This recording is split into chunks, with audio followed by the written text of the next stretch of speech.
right, welcome. Welcome, everyone. Welcome to Innovation Insights. I'm your host, Donny Shimamoto. I'm the Inspiration Architect for the Center for Accounting Transformation. During these episodes, we'll visit with a variety of people who can share with us ideas, information, technology, and businesses that are accelerating innovation and transforming the accounting profession.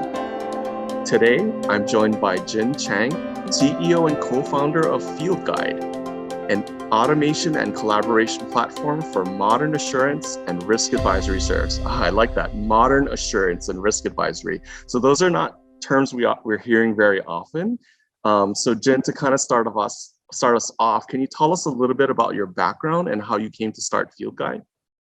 Yeah, sure. Thanks, Donnie, for having me and having Fieldguide as part of your show. Really excited to be here and share our story.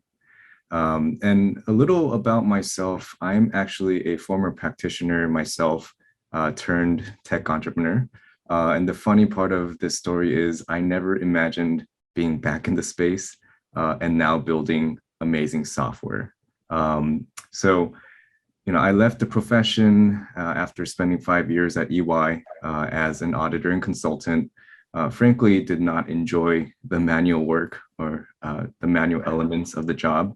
Of course, loved the people, which is why I stayed for 5 years, as well as the dinners and happy hours with them. At EY, I was working on some of the firm's latest initiatives around enterprise blockchain. And that's when I kind of realized I needed to leave the profession.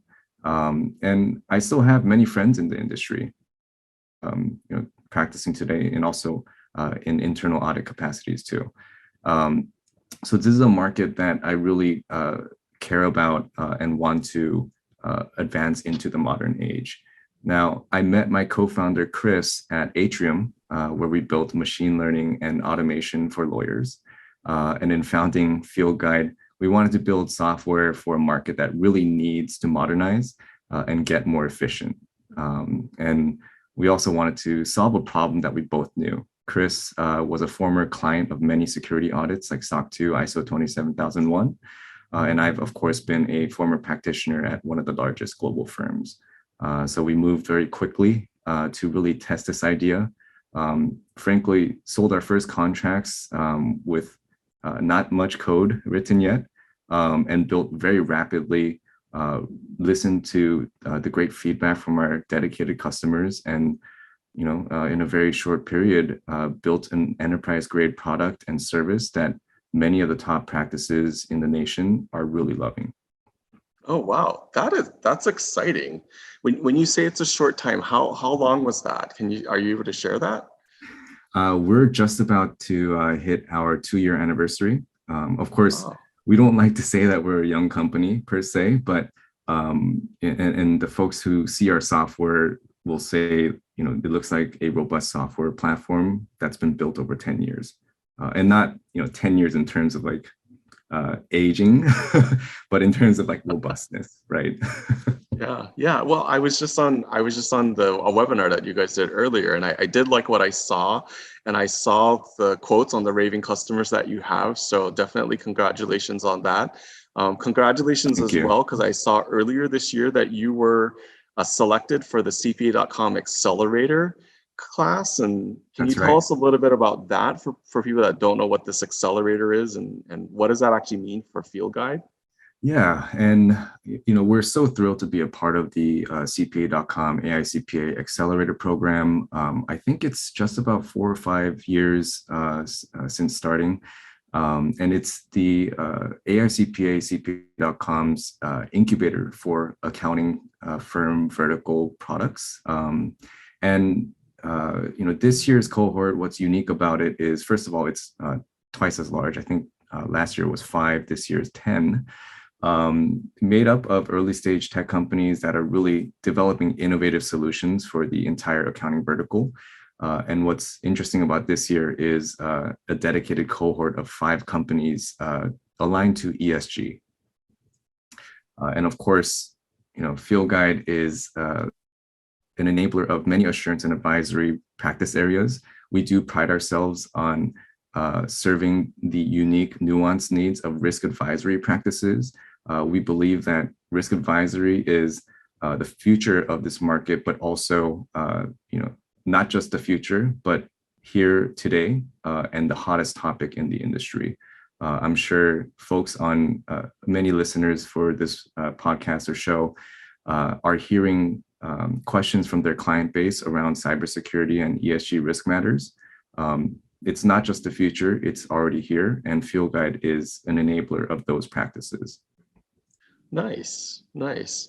Well, let's, I know we're going to get into the future a little later, but let's kind of take a step back, because I think when you and I were talking earlier, it really, what you were saying resonated with me around the frustration with audit. I mean, my background is originally audit as well. I did both financial and IT audit, and it was like, okay, this is okay. And I love getting to see all these different companies, but this is definitely not, let's say, the best thing that I would want to continue doing, which is why both of us are not in that space anymore.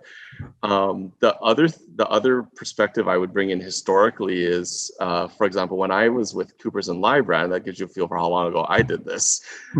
We had just rolled out the remote audit, or the not remote audit, the paperless audit platform. And I also often think about, when you think about this remote work that everyone's talking about, it's like, this is nothing new for us as auditors. We used to be at client sites all the time.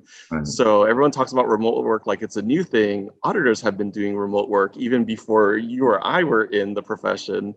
And I joined the profession in the late 90s. So this has been something Audit has been doing for a long time. How are cloud solutions changing, or maybe how haven't they changed? And how are you guys helping to change up some of this ability of auditors to really work remotely, perhaps more effectively, more efficiently? Yeah, it's a great question. What we believe is that the best end-to-end platforms have to be built cloud native from day one. And our philosophy and product experience philosophy is we want to have the end-to-end workflow for auditors and consultants all on one platform. Now, the tricky part of this is the fact that auditor workflows are not linear. They're highly complex, circular. In fact, the way we view it is the end-to-end project has many, many workflows that need to be templatized and automated along the project lifecycle. So what it truly requires is an end-to-end platform on one cloud-native platform. Now, in today's legacy world, we see many disparate systems and software solutions. And the auditor toolkit today is typically made of a combination of both on-prem and cloud solutions, which when you think about an end-to-end project, you're using 4 or 5 different systems. Fieldguide, what we'll do is bring all of those collaboration and automation tools on one platform, and we're able to unlock some unique automation that disparate systems just cannot do. And I think, many of the pains that we're automating, Donny, this is probably what you and I, bonded over in the early days around how, auditor workflows are, whether it's an IT risk assessment or financial audit, they're typically using a digital binder solution, which was revolutionary 20 years ago.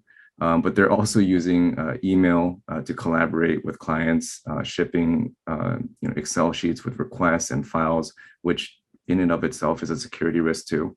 And then after testing and documenting the work, copying and pasting a lot of that work and documentation into a final report. I mean, those are the pains that I intimately know. I know because I missed family dinners or dinners with friends because of those painful moments too. And those are the types of pains that can only be solved for with an end-to-end platform that has many of these collaboration tools.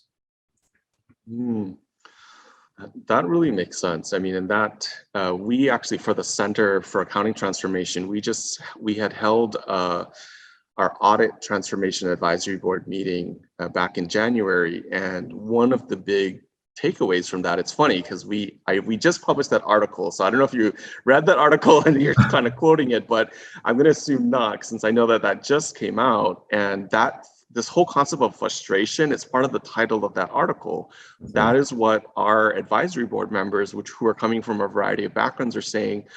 I'm tired of having all these tools all over the place, and I have to figure out and work with different ones and get through everything. I really want it all in one place. It's kind of almost serendipitous that you're mentioning this, and we've got this article that literally was released yesterday on Yeah, CPA trend and lines. yeah, and we do follow your work and CPA trend. So we did see, one of the ladies in your article talked about how they bought from one of the largest brands in the space, and of course we can probably guess who they are. And after purchasing or procuring the software, really ultimately didn't get the value that was dreamed of or promised, right? And yeah, the way we see it is, what's interesting is I used to think that I was the only one that was frustrated with these workflows and the pains involved. But one of the pleasant surprises along this journey with Fieldguide has been that I'm meeting more and more people who have really lived this pain as well and want to help the practitioners that are in the market. Let's face it, this is a market that the number of CPAs are not going up, and the number of CPA exams are not necessarily going up either. So every indicator and leading indicator at a market level is showing that it's not as favorable of a profession today. And we can do that. We can do something about that, right? We can better the lives of these professionals and make it super attractive by taking the hours out of manual work and shifting the profession and role into more of an advisory role. And the way we view the future of the profession is these practitioners shouldn't be spending their time on just the manual checks and balances, but should be advising their clients through complex risk matters. I definitely agree with you there. I mean, that's, part of the trends, I think, is that we're entering this whole post-growth economy. And population is declining. So naturally, enrollments are going to decline. We're going to see less people. The counterpoint, though, is that the work is not getting simpler. The work, in fact, is getting more complex. And because the work is getting more complex, it then requires more complex solutions, or what I often think of as cross-disciplinary solutions. So I look at people like you, like me, that have the accounting or the audit and the technology mix, and there really needs to be more people like us that are bringing these things together. And that way then the accountant doesn't have to figure out, how do I use blockchain, how do I use artificial intelligence, how do I use the cloud? It's come use this product, just like a QuickBooks or something. You don't know how the database and all the stuff underneath QuickBooks is operating, but you just use QuickBooks or you just use Excel and you're able to work through your stuff. So definitely glad to see someone like you coming into the space and bringing this perspective, because I feel like I said earlier, audit was one of the pioneers, let's say, in the early days with paperless, with remote work, and it kind of stopped and it stalled. Yeah. So what breaks my heart too is, just knowing that like auditors are, I mean, the people I know and I worked with, like, they're such great people, and like they want to, like, really, they're truly dedicated client service professionals, right? They want to help their clients navigate complex matters. They don't want to spend their time on the manual elements of the job. So yeah, as we think about how the market is shifting, I totally agree. The market size overall of the services is increasing every year. And in the risk advisory category of services, growing in double digits every year, right? But we all know that the talent supply is not keeping up. So we do need to see more of that tech leverage in the market. And that's honestly the purpose that Fieldguide is trying to serve. Well, you've mentioned this whole risk advisory side several times now. And we may have some people that don't understand what that means. Does that just mean like I think most people think risk advisor and they think, well, it's mitigating financial risk, right? The kind of typical thing that like maybe an insurance person does or something. Can you help us understand a little bit more of this risk advisory and why you see that as the future of especially the audit part of our profession? Yeah, and Fieldguide, we've built the platform in a very flexible manner to accommodate many of these workflows, but we do pride ourselves in enabling the risk advisory practices. And like you mentioned, traditionally the space has kind of viewed risk services, particularly around financial risk. So when we think back to the history of the profession, events like Sarbanes-Oxley happened, and for good reason, there is risk mitigation around financial reporting, right? But what we believe is that people and businesses are increasingly caring about many other risk areas. Frankly, making decisions and choosing to do business with others who align in those values. So what we're increasingly seeing are cybersecurity frameworks that are getting popularized in the AICPA context, that's SOC 2, in the ISO context, that's ISO 27001 or 27002. Of course, there's like the NIST frameworks like NIST CSF, HIPAA security, the list goes on. What we're already also seeing is an influx in interest in ESG standards too, environmental, social, and governance. The fact is, people and businesses care about more things now, right? So if you think about a business like Shiseido, a cosmetic, one of the major cosmetic companies out of Asia, what they mandate in their procurement process and deep into their supply chain is their own proprietary sustainability framework. Because when you think about a company like Shiseido, if they have their own sustainability values, they're going to make sure that their own supply chain also complies with those same values, right? So similarly, when you think about in an increasingly digital world where more and more companies are relying on other service organizations into their supply chain, whether it is cybersecurity related, infrastructure related, other types of services, it makes sense that more and more of these service organizations are being required to adhere by or comply with many other standards. So when we think about where the industry is trending, assurance professionals should be spending less time in the manual checks and balances and helping advise their clients through navigating their risk matters, and also turning their trust and transparency in these values or in these categories as a marketing tool too. I love the way that you painted that picture. I feel like there's so much discussion today about the irrelevance of the financial statements.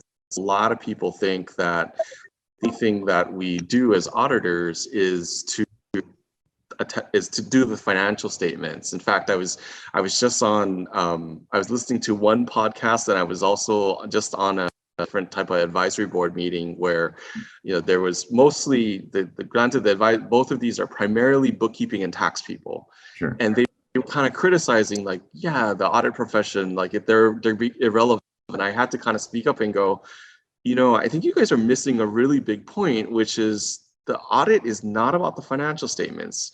The audit is really about internal controls and whether or not in the future, because they were like, well, it's all past information, it doesn't help. And I'm like, no, we're looking at internal controls to ensure that in the future it's still reliable as we're going forward, right? And I think this whole, the move into the non-financial type of reporting, what's non-financial data like carbon credits and that type of stuff, or controls around like I'm not using slave labor, I'm things that are going to be more in that social area, or what does the company's enterprise risk management framework look like that's going to be more in the governance side. I mean, the ability to attest around ERM we've had since, I think that one goes back to the 90s where we have the principles and criteria for that, but you don't see a lot of it. But I think we're going to see it come back. With this ESG. I mean, the whole, that takes me to the whole integrated reporting, which is really what ESG is the next flavor of. That one is, I think it was 96 that the standard around integrated reporting came out. So this is really actually that's when audit started going remote and started doing paperless. And now here we are, finally audit is starting to catch up. And I guess we're very thankful that platforms like yours are helping us to do that. Yeah, that's a great nuance you pointed out, because inherently internal controls are designed to mitigate risk of problems in the future.